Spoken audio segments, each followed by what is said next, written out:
शुरू अल्लाह पाक के बाबरकत नाम से जो नहायत रहम करने वाला है। दिस इज़ साजिद अली हैदर और आप देख रहे हैं मेरा यूट्यूब चैनल। आज हम बात कर रहे हैं is Turkey a good place for business. चूँकि टर्की के अंदर बहुत सारे फॉरेनर्स अपना फ्यूचर बनाने के लिए तशरीफ़ ला रहे हैं और फैमिलीज़ जो हैं वो शिफ्ट हो रही हैं। अब शिफ्टिंग और सेटलमेंट में फ़र्क है। शिफ्ट का मतलब ये है एक जगह से दूसरी जगह पे मुंतकिल हो जाना। अब जब आप अपने नेटिव कंट्री से टर्की के अंदर मुंतकिल हो जाते हैं तो आपको यहाँ पे सेटल होना है।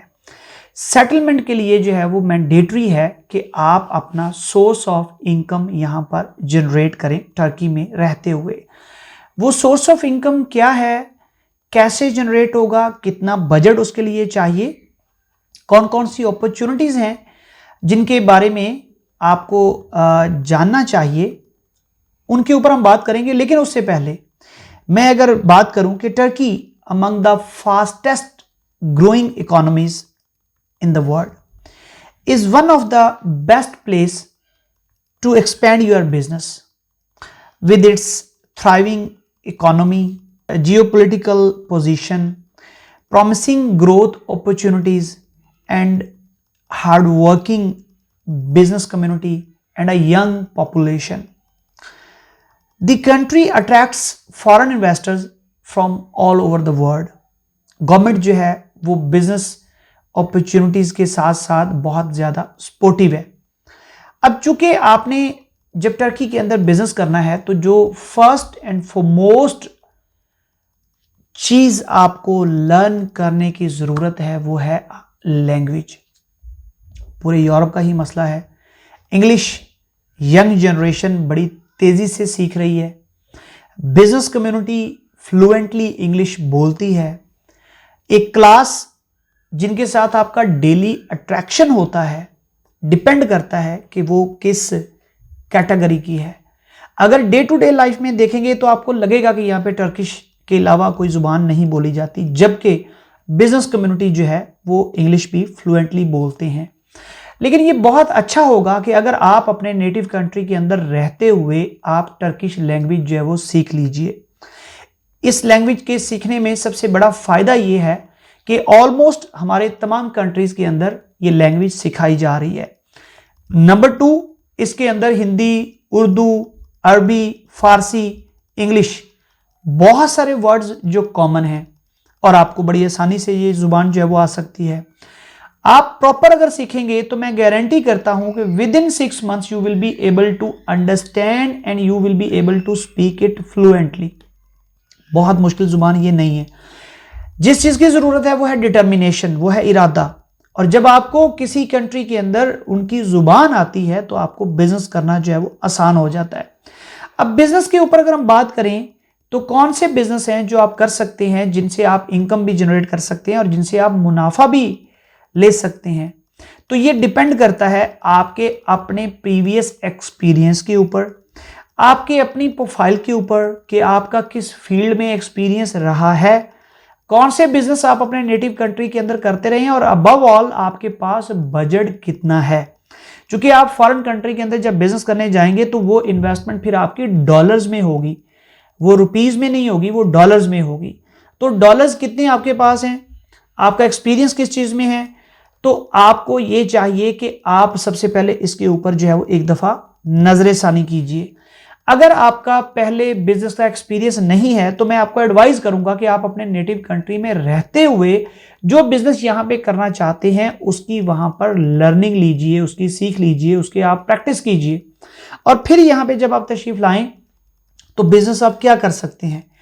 अगर बिल्कुल देसी बिजनेस आप करना चाहते हैं तो यहाँ पे जो फार्मिंग है, डेयरी फार्मिंग जो है, अब वो 2 तरह की है, मिल्क भी और फरबा करना भी। फरबा करने से मुराद ये है कि जैसे बछड़े हैं उन्हें जो है वो खुराक खिला के फरबा किया जाता है और कुर्बानी के लिए तैयार किया जाता है। इसी तरह दुम्बा फार्म है, बछड़ा फार्म है और गाय जो है उनसे दूध जो है वो निकालने का जो काम है।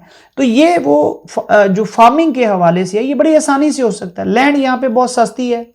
एग्रीकल्चरल लैंड जो है वो बड़ी आसानी से आप LLC कंपनी रजिस्टर्ड करवा के उसके ऊपर बाय कर सकते हैं, अपना फार्म बना सकते हैं और कुछ ना करें, आप सिंपल जो है रेडीमेड फूड जो है वो यहाँ पे मौजूद होता है, आप खरीदें और अपने जो बछड़ा है या जो आपका दुम्बा फार्म है उनमें आप जो है वो उन्हें खिलाते जाएं, फरवा करें, और उसके बाद कुर्बानी आती है तो यहाँ से जानवर बहुत ज्यादा एक्सपोर्ट होता है। और ये अपॉर्चुनिटी टर्की के साथ साथ आज़रबाईजान में भी बहुत अच्छी है, इवन पाकिस्तान में भी ये अपॉर्चुनिटी बुरी नहीं है, वहाँ पे भी बहुत अच्छा है और लोग बहुत पैसा जो है वो बना रहे हैं। इसके साथ साथ फार्मिंग के साथ साथ दूसरी है आपकी एग्रीकल्चर, आप सब्जियां जो है वो यहाँ पे काश्त कर सकते हैं। मतलब एक भिंडी जो है वो हमारे पाकिस्तान में आपको पता है कि बड़ी कॉमन है, पाकिस्तान में भी वैसे तो ये कीमती सब्जी कंसिडर होती है, लेकिन यहाँ पे तो ये बहुत ही कीमती है। टमाटर बहुत जो है वो यूज़ होता है यहाँ पे, वो एक अच्छी जो है वो अपॉर्चुनिटी है। मिर्चें जो हैं, सब्ज़ मिर्चें जो हैं वो बहुत ज़्यादा जो है वो काश्त होती हैं। तो ये जो आपको अपॉर्चुनिटी है एग्रीकल्चर की या फार्मिंग की, ये तो होगी उन लोगों के लिए जो गांव में, देहात में, कस्बे में और रिमोट जो एरियाज हैं वहाँ पे करना चाहते हैं, कम बजट में करना चाहते हैं और नॉन टेक्निकल तरीके से जो बिज़नेस करना चाहते हैं। अब अगर हम बात करें उन बिज़नेस की जो टेक्निकल हैं, जो ज़्यादा बजट के लिए जो है वो किए जा सकते हैं और जो मेट्रोपॉलिटन सिटीज़ में होती है, तो उनमें एक बहुत बड़ा बिजनेस जो है वो रियल एस्टेट है। और रियल एस्टेट चूंकि बहुत वसी मार्केट है, तो इसके अंदर हम बात कर रहे हैं कंस्ट्रक्शन की। कंस्ट्रक्शन का बिजनेस यहाँ पे बहुत अच्छा है और वो लोग जो पाकिस्तान में कंस्ट्रक्शन के बिजनेस के साथ रिलेटेड हैं या आप रिलेटेड नहीं भी हैं, तो जो लोग कर रहे हैं आप उन्हें देख सकते हैं कि वो जिसे कहते हैं ना कि रातों रात अमीर होना, कंस्ट्रक्शन बिजनेस ऐसा है कि जिसमें आप रातों रात अमीर होते हैं। और ना सिर्फ पाकिस्तान, इंडिया, बांग्लादेश वगैरह में, यहाँ पे टर्की के अंदर भी ये अपॉर्चुनिटी बहुत बड़ी है।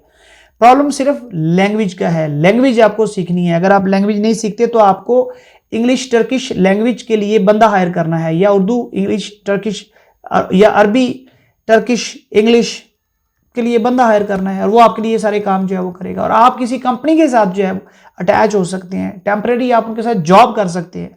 जॉब का पर्पस ये नहीं कि आपने सैलरी लेनी है, पर्पस है आपने लर्निंग लेनी है। तो जब आप ये लर्न कर लेंगे, आप देखेंगे कि इसके अंदर 40-50% से प्रॉफिट स्टार्ट होता है और अप टू 100 and 150 200% तक भी इस बिजनेस के अंदर जो है वो प्रॉफिट है। यकीन ना आए तो जो दोस्त कर रहे हैं उनसे पूछ लीजिए, अगर आपको कोई दयानतदारी से जो है वो बता सके। इसके साथ आईटी, इंफॉर्मेशन टेक्नोलॉजी बहुत आसान बिजनेस है, बहुत कम पैसों से स्टार्ट होने वाला बिजनेस है, जिसके अंदर सिंपल आपने करना क्या है, कंपनी रजिस्टर्ड करवानी है, एलएलसी, एम्प्लॉयज हायर करने हैं, प्रोजेक्ट्स लेने हैं, और जो आपके एम्प्लॉयज हैं उनसे आपने वो प्रोजेक्ट्स जो है वो तैयार करवाने हैं। ये काम पाकिस्तान में भी बहुत सारी कंपनीज कर रही हैं और ये ऐसा काम है जिसमें लोग रातों रात अमीर हुए हैं। मेरे बहुत सारे रियल एस्टेट के क्लाइंट्स हैं जो आईटी के साथ रिलेटेड हैं, उन्होंने इससे बहुत पैसा कमाया है और बहुत पैसा कमा रहे हैं। तो ये अपॉर्चुनिटी यहाँ पर मौजूद है। आप फ्रीलांसर के तौर पर काम करते हैं, छोटे से लेवल पे आप फाइवर पे या इधर उधर जो है वो छोटे छोटे अपने अकाउंट्स बनाते हैं, और अगर आप सर्विसेज बेचना शुरू कर देते हैं तो it's a wonderful job. Marketing इसके अंदर आता है, डिजिटल मार्केटिंग जो है, वेबसाइट डिज़ाइनिंग इसमें आता है, सोशल मीडिया कंट्रोल इसके अंदर आता है। बाकी डिजिटल मार्केटिंग के लिए जितना कंटेंट मटेरियल, एसईओ सारी चीज़ें यूज़ होती हैं वो सारी इसमें आती हैं। तो ये पूरी दुनिया के अंदर जो है वो इस वक्त इनकलाब है। तो आप इस बिज़नेस को जो है वो स्टार्ट करके बेशुमार पैसा जो है वो बना सकते हैं। उसके बाद चूँकि टर्की आपको पता है टॉप 10 जो टूरिस्ट डेस्टिनेशंस हैं उनमें से एक है।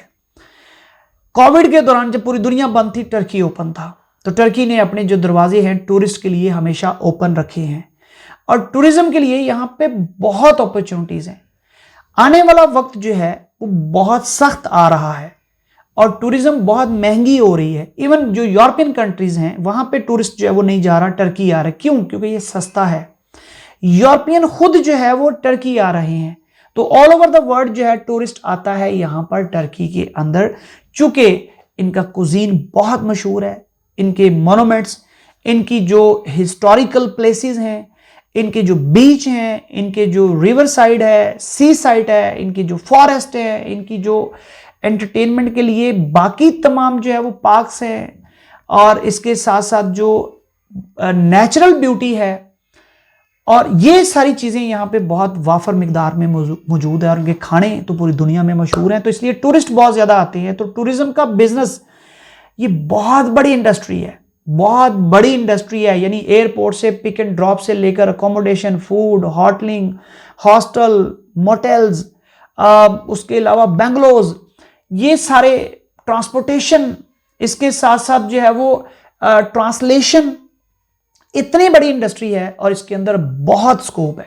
फूड है, रेस्टोरेंट्स हैं, होटल्स हैं, तो मतलब ये एक वसी बिजनेस है। इसके अंदर आप अगर आपका एक्सपीरियंस है तो आप कर सकते हैं। और एक होता है ऐसा बिजनेस जो एक ऑर्डिनरी लेवल के बिजनेस से बड़ा होता है, वो है टेक्सटाइल।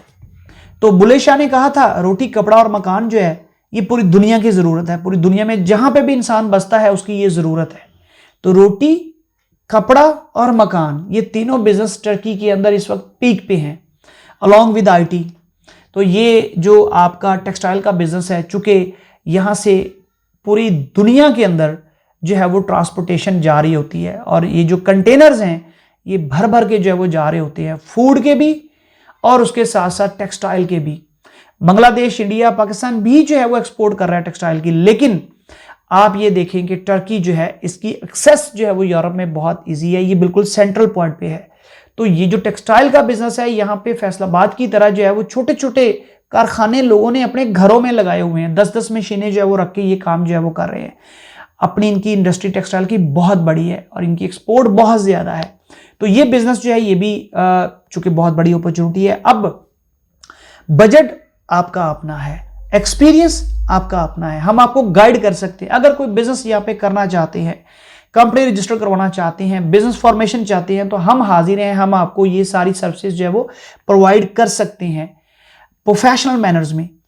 आपको अगर किसी किस्म का कोई क्वेश्चन हो, आप व्हाट्सएप पे कांटेक्ट कर सकते हैं, कमेंट कर सकते हैं, सोशल मीडिया पे अप्रोच कर सकते हैं और अपने दोस्तों के साथ, अपनी फैमिली के साथ, अपने फ्रेंड्स के साथ ये वीडियो शेयर भी कर सकते हैं ताकि उनके किसी काम आ सके।